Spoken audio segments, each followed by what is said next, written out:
Hello everyone. आज की इस क्लास में हम अर्जुना बुक के इम्पॉर्टेंट नेशनल और इंटरनेशनल करंट अफेयर्स क्वेश्चंस देखेंगे जो आने वाले एग्जाम्स के लिए बहुत इम्पॉर्टेंट है। ये अर्जुना की न्यू एडिशन आई है, 7th एडिशन, ठीक है। तो इसमें के इम्पॉर्टेंट MCQs देखेंगे जो सारे कॉम्पिटिटिव एग्जाम्स के लिए इम्पॉर्टेंट है। तो चलिए शुरू करेंगे। पहला प्रश्न देखिए, नीति आयोग के नवीनतम उपाध्यक्ष कौन है? नीति आयोग के नवीनतम उपाध्यक्ष हैं सुमन कुमार बेरी। कौन है? सुमन कुमार बेरी हैं। ऑप्शन 2 सही है। चलिए ध्यान देंगे, कौन से क्रम के हैं? तीसरे क्रम के। पदभार ग्रहण तिथि कब है? मई 2022 है। किसका स्थान लिया? डॉक्टर राजीव कुमार का स्थान लिया है। विदित हो कि डॉक्टर राजीव कुमार ने अप्रैल 2022 में नीति आयोग के उपाध्यक्ष पद से त्यागपत्र दे दिया था। ज्ञातत्व है कि प्रधानमंत्री श्री नरेंद्र मोदी नीति आयोग के पदेन अध्यक्ष हैं। नीति आयोग के पदेन अध्यक्ष कौन है? श्री नरेंद्र मोदी हैं। अगला प्रश्न देखिए, नीति आयोग के नवीनतम CEO कौन है? 4 ऑप्शन दे दिए गए हैं। सही जवाब है परमेश्वरन अय्यर है। ऑप्शन 2 सही है। नीति आयोग के नवीनतम CEO परमेश्वरन अय्यर हैं। कौन से क्रम के हैं? तीसरे क्रम के हैं, ठीक है। पदभार ग्रहण तिथि कब है? जुलाई 2022 को उन्होंने पद ग्रहण किया। स्थान लिया, किसका स्थान लिया उन्होंने? श्री अमिताभ कांत का स्थान लिया। 2016 से नीति आयोग के पूर्व CEO अमिताभ कांत इस पद से 30 जून को सेवानिवृत्त हो गए। नवीन CEO परमेश्वरन अय्यर भारतीय प्रशासनिक सेवा से संबद्ध रहे। चलिए अगला प्रश्न देखिए, गुप्तचर ब्यूरो के नवीनतम निदेशक कौन है? सही जवाब है तपन कुमार डेका है। ऑप्शन 2 सही है, तपन कुमार डेका। चलिए ध्यान दीजिए, गुप्तचर ब्यूरो के नवीनतम निदेशक हैं तपन कुमार डेका। उन्होंने पदभार कब ग्रहण किया? 1 जुलाई 2022 को उन्होंने पदभार ग्रहण किया। किसका स्थान लिया? श्री अरविंद कुमार का स्थान लिया। पूर्व निदेशक अरविंद कुमार के सेवानिवृत्त के पश्चात नवीन नियुक्ति के आदेश जारी किए गए हैं। क्लियर है? चलिए अगला प्रश्न देखिए, राष्ट्रीय जांच एजेंसी के नवीनतम महानिदेशक कौन है? सही जवाब है दिनकर गुप्ता है। ऑप्शन 3 सही है, दिनकर गुप्ता। चलिए ध्यान देंगे, पदभार ग्रहण तिथि कब है? 23 जून 2022। उन्होंने पद कब ग्रहण किया? 23 जून 2022 को पदभार ग्रहण किया। किसका स्थान लिया? कुलदीप सिंह का अतिरिक्त प्रभार संभाला है, ठीक है। पंजाब पुलिस के पूर्व महानिदेशक दिनकर गुप्ता को आतंकवाद रोधी राष्ट्रीय जांच एजेंसी का नवीनतम महानिदेशक नियुक्त किया गया है। चलिए अगला प्रश्न देखिए, संघ लोक सेवा आयोग के नवीनतम अध्यक्ष कौन है? सही जवाब है डॉक्टर मनोज सोनी है। ऑप्शन 1 सही है। चलिए ध्यान देंगे, पदभार ग्रहण तिथि कब थी? 5 अप्रैल 2022 को उन्होंने पद ग्रहण किया था। किसका स्थान लिया? डॉक्टर प्रदीप कुमार जोशी जी का स्थान लिया। ये नाम याद रखेंगे, डॉक्टर प्रदीप कुमार जोशी का स्थान उन्होंने लिया। संघ लोक सेवा आयोग के चेयरमैन के रूप में डॉक्टर सोनी का कार्यकाल कब तक रहेगा? चलिए ध्यान देंगे, 27 जून 2023 तक रहेगा, ठीक है। ये याद रखना है आपको, कब तक कार्यकाल रहेगा उनका? 27 जून 2023 तक। चलिए अगला प्रश्न देखिए, भारतीय थल सेना के नवीनतम प्रमुख कौन है? सही जवाब है जनरल मनोज पांडे है। ऑप्शन 1 सही है। कार्यभार ग्रहण तिथि थी 1 मई 2022। किसका स्थान लिया? जनरल MM नरवणे का स्थान लिया। जनरल मनोज पांडे 1 फरवरी 2022 से थल सेना के प्रमुख के पद पर कार्यरत थे, ठीक है। इसके थल सेना प्रमुख के रूप में कार्यभार ग्रहण करने के पश्चात lieutenant general B Somashekar Raju को थल सेना के लिए प्रमुख बनाया गया। चलिए अगला प्रश्न देखिए, बिहार के 8वें मुख्यमंत्री कार्यकाल के लिए अगस्त 2022 में कौन शपथ ग्रहण किए? सही जवाब है ऑप्शन 1, नीतीश कुमार शपथ ग्रहण किए। बिहार के 8वें मुख्यमंत्री कार्यकाल के लिए अगस्त 2022 में शपथ ग्रहण किए। भाजपा दल से मतभेद के पश्चात नीतीश कुमार ने पुनः गठबंधन सरकार का साथ लेकर सरकार बनाई है, जिसमें उप मुख्यमंत्री के रूप में तेजस्वी यादव को चुना गया है। अगला प्रश्न देखिए, महाराष्ट्र के 20वें मुख्यमंत्री कौन है? सही जवाब है एकनाथ शिंदे हैं। ऑप्शन 3 सही है। महाराष्ट्र के 20वें मुख्यमंत्री हैं एकनाथ शिंदे। महाराष्ट्र राज्य में विश्वास मत के बदलते समीकरण के दौरान पूर्व मुख्यमंत्री उद्धव ठाकरे द्वारा पद त्याग के पश्चात शिवसेना नेता के रूप में एकनाथ शिंदे को महाराष्ट्र के नवीन मुख्यमंत्री 30 जून 2022 की शपथ दिलाई गई। कब शपथ दिलाई गई थी? 30 जून 2022। अगला प्रश्न देखिए, नेशनल स्टॉक एक्सचेंज NSE के नवीन प्रबंध निदेशक मतलब CEO के पद पर किसे नियुक्त किया गया है? सही जवाब है आशीष कुमार चौहान को नियुक्त किया गया है। ऑप्शन 3 सही है। इन्हें भारत में आधुनिक वित्तीय डेरिवेटिव का जनक माना जाता है। आशीष कुमार चौहान भारत में निफ्टी इंडेक्स के निर्माता हैं। अगला प्रश्न देखिए, केंद्र सरकार द्वारा किसे G20 शिखर सम्मेलन हेतु भारत का नया शेरपा नियुक्त किया गया है? सही जवाब है अमिताभ कांत को नियुक्त किया गया है।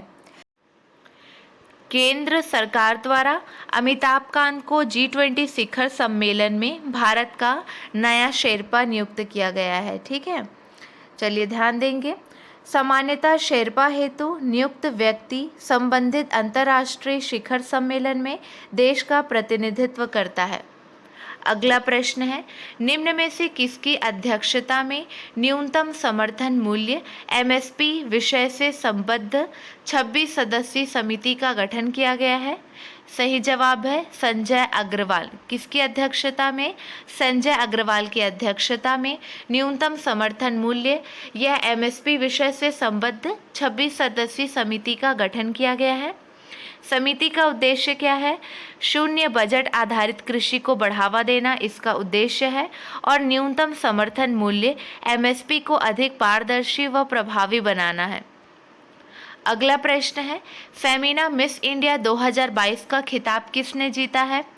सही जवाब है सीना शेट्टी ने खिताब जीता है। क्लियर है, कर्नाटक की सीना शेट्टी ने फेमिना मिस इंडिया 2022 का खिताब जीता है। अगला प्रश्न है, मिसेस यूनिवर्स डिवाइन 2022 का खिताब किसने जीता है? सही जवाब है पल्लवी सिंह ने खिताब जीता है। हम यहाँ बात कर रहे हैं मिसेस यूनिवर्स डिवाइन 2022, इसका खिताब पल्लवी सिंह ने जीता है। अगला प्रश्न देखिए, श्रीलंका के नए राष्ट्रपति कौन है? सही जवाब है रानिल विक्रमसिंघे हैं। ऑप्शन 1 सही है। श्रीलंका के नए राष्ट्रपति रानिल विक्रमसिंघे हैं। आर्थिक संकट से गुजर रहे हैं। श्रीलंका में जन विरोधी आंदोलन से पूर्व तथा प्रमुख गोटबाया राजपक्षे को पद त्याग कर देश छोड़ना पड़ा। जुलाई 2022 में रानिल विक्रमसिंघे को संसद के 134 सदस्य का समर्थन मिलने पर नवीन राष्ट्रपति का पदभार संभाला है।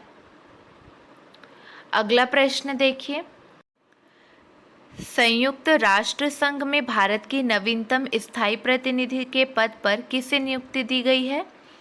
सही जवाब है रुचिरा कंबोज को नियुक्ति दी गई है। ऑप्शन 2 सही है। संयुक्त राष्ट्र संघ में भारत की नवीनतम स्थायी प्रतिनिधि के पद पर रुचिरा कंबोज को नियुक्ति दी गई है। अगला प्रश्न है, FATE फेड के नवीनतम अध्यक्ष कौन है? सही जवाब है T राजा कुमार है। ये सारे प्रश्न हम डेली करंट अफेयर वाली वीडियो में भी देखते हैं। चलिए ध्यान देंगे। ऑस्ट्रेलिया की किस क्रिकेट खिलाड़ी को फिका की प्रथम महिला अध्यक्ष चुना गया है? FICA फिका की प्रथम महिला अध्यक्ष किसे चुना गया है? सही जवाब है लिसा स्टालेकर को चुना गया है। ठीक है, ऑस्ट्रेलिया की लिसा स्टालेकर को फिका की प्रथम महिला अध्यक्ष चुना गया है। अगला प्रश्न है, किस भारतीय अर्थशास्त्री को अंतर्राष्ट्रीय मुद्रा कोष IMF के एशिया प्रशांत विभाग का नवीनतम निदेशक चुना गया है? इन्होंने 22 जून 2022 से अपना पदभार ग्रहण किया है। सही जवाब है कृष्णा श्रीनिवासन। ऑप्शन 1 सही है। कृष्णा श्रीनिवासन अर्थशास्त्री को अंतर्राष्ट्रीय मुद्रा कोष IMF के एशिया प्रशांत विभाग का नवीनतम निदेशक चुना गया है। इन्होंने 22 जून 2022 से अपना पदभार ग्रहण किया है। चलिए ध्यान देंगे, ब्रिटनी ग्रीनर के बारे में भी जान लीजिए। देखिए आपको यहाँ थर्ड ऑप्शन में दिया गया है उनका नाम ब्रिटनी ग्रीनर, तो उनके बारे में भी जान लेते हैं। अमेरिका की प्रसिद्ध बास्केटबॉल खिलाड़ी हैं जिन्हें नशीले पदार्थों की तस्करी मामले में रूसी अदालत द्वारा दोषी ठहराया गया। हाल ही में अमेरिका भरूच द्वारा कैदियों को छोड़ने की नीति के तहत ब्रिटनी ग्रीनर को मॉस्को जेल से रिहा किया जाएगा। अगला प्रश्न है, भारत की प्रथम पेपरलेस विधानसभा कहाँ है? सही जवाब है नागालैंड में है। भारत की प्रथम पेपरलेस विधानसभा नागालैंड में है। नागालैंड राज्य की विधानसभा को पूर्णतः कागज रहित कार्यप्रणाली अपनाने के उद्देश्य से राष्ट्रीय ई-विधान एप्लीकेशन नीवा को लागू किया गया है। चलिए ध्यान देंगे, NEVA नीवा का फुल फॉर्म है नेशनल ई-विधान एप्लीकेशन। पहला पॉइंट देखिए, यह NIC नेस क्लाउड मेघराज पर आधारित सदस्य केंद्रित एप्लीकेशन है जिसमें विधायी नियम, सदस्यों के तारांकित व अतारांकित प्रश्न एवं उत्तर को सीधे टैबलेट से देखा जा सकता है। क्लियर है? भारत में यह परियोजना ई-असेंबली की अवधारणा के तहत देश की समस्त विधानसभा को एक डिजिटल मंच पर लाने के उद्देश्य से प्रारंभ किया गया है। अगला प्रश्न देखिए, देश का पहला चिकित्सा शहर इंद्रायणी मेडिसिटी कहाँ स्थापित करने की घोषणा की गई है? सही जवाब है पुणे में। देश का पहला चिकित्सा शहर इंद्रायणी मेडिसिटी पुणे में स्थापित करने की घोषणा की गई है। चलिए ध्यान देंगे, पहला पॉइंट देखिए, भारत का पहला चिकित्सा शहर। ठीक है, भारत का पहला चिकित्सा शहर है, इसका नामकरण किया गया है इंद्रायणी मेडिसिटी नाम पर। अनुमानित लागत है 10,000 करोड़ की। कुल क्षेत्रफल है लगभग 300 एकड़। मेडिसिटी में लगभग 24 अलग अलग अस्पताल भवन होंगे।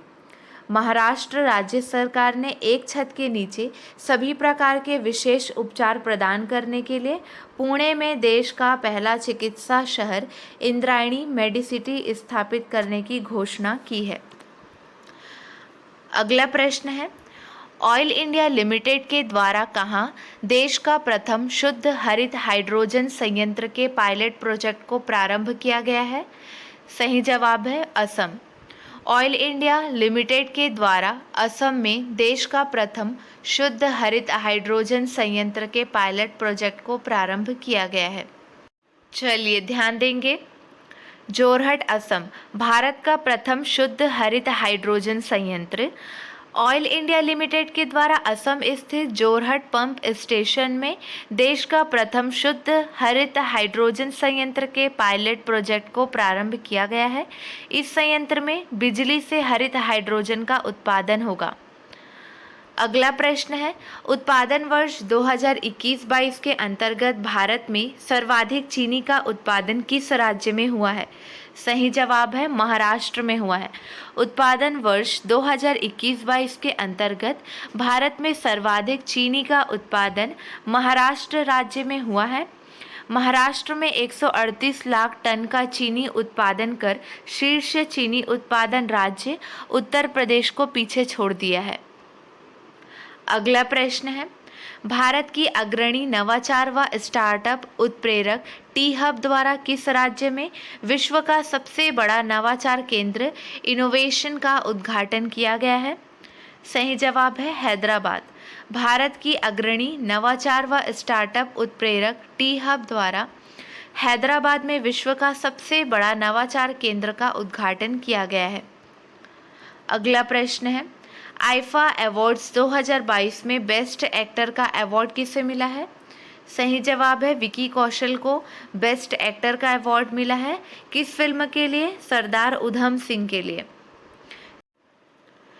आईफा का कौन सा एडिशन हुआ? 22वां। कहाँ आयोजित हुआ? अबू धाबी में आयोजित हुआ। और कब आयोजित हुआ? जून 2022 में। बेस्ट फिल्म का अवार्ड किसे मिला है? चलिए ध्यान देंगे। बेस्ट फिल्म का अवार्ड शेरशाह को मिला है। बेस्ट एक्टर विकी कौशल को मिला है। किस फिल्म के लिए? सरदार उधम सिंह के लिए। बेस्ट एक्ट्रेस हैं कृति सनन और उन्हें बेस्ट एक्ट्रेस का अवार्ड मिला है। किस फिल्म के लिए? फिल्म मिमी के लिए। डेब्यूट मेल का अवार्ड आहान शेट्टी को मिला है फिल्म तड़प के लिए। Best music director AR Rahman, इन्हें किसके लिए मिला है? अतरंगी रे के लिए।